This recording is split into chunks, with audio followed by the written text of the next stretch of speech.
because that took a long time to remember. So. It seems we're all being visited by UKIP at every stage. I live in Yarmouth, so fucking everyone's from UKIP, so it's ridiculous. So. I got a knock on my door a couple of weeks ago, big fella, and instead of sort of telling him to fuck off right there and then, I did the brave thing and wrote a poem about him. So I'm one of those Paco Rabanne men, obviously, from the start. So here it goes. It's called The Man at the Door.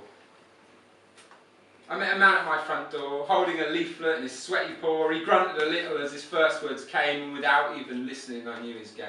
Immigrants, those bloody immigrants, they're to blame. They're the reason for the fucking rain. They're the reason I got picked last at school, got called a twat, wasn't cool. They're the reason for my heart attack, my IBS and my fucking back. They're the reason she left me for Trevor and his blue M3. They're the reason the snow don't come with Christmas bells as it once had done. And they're the reason the M4 flows like the water ban on my garden hose. And they're the reason my kids can't read, can't get a job and smoke too much weed.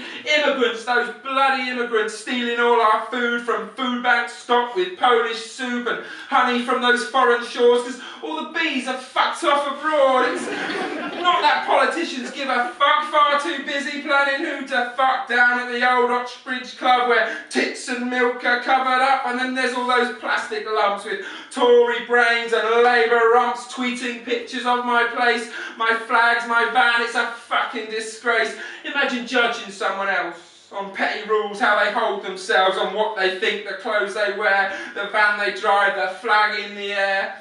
I just don't know what it's all coming to. You understand, I know you do. I can see it in your face. It's the immigrants, they're a fucking disgrace.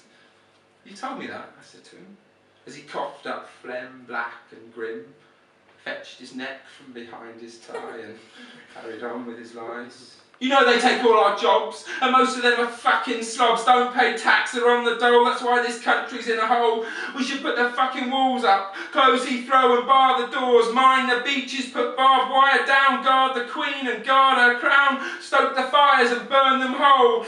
All them foreign books being sold, can't they see this country's full? You understand, you see it all, because we got to keep those fuckers out.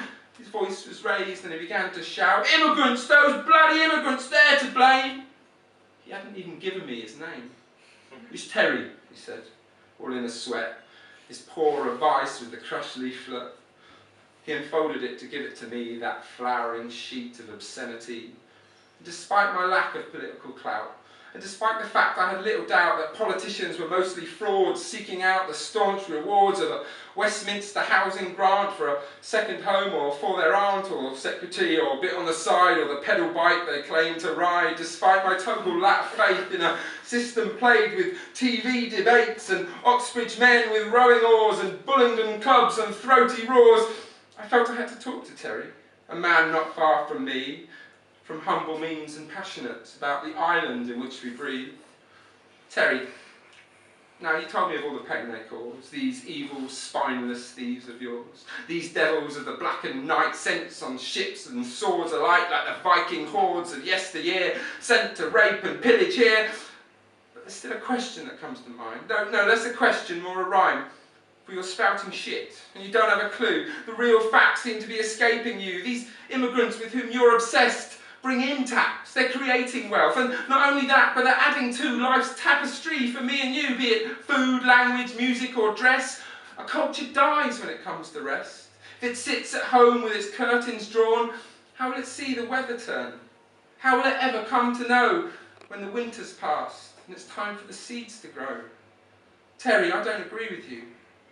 These things you say and these things you do, you seem to be stuck in time, as if you can't see the real crime, the fact that we're in the 1% who don't survive in a perpetual Lent. I mean, do you really think that poverty comes when you don't have Sky TV, that it's cool to blow the cash on drunken nights, on Jaeger bombs and petty fights, and feed upon the toxic growth of Mother Nature's dying boat? Can't you see that these satanic hills can't be cured with morning pills and boats to take them all away, to sink beneath the crashing waves?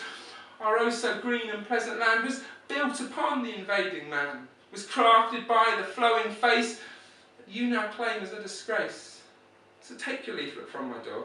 Go on, Terry, fuck off. I'm so sure. And come back when you've had a think about black and white and green and pink.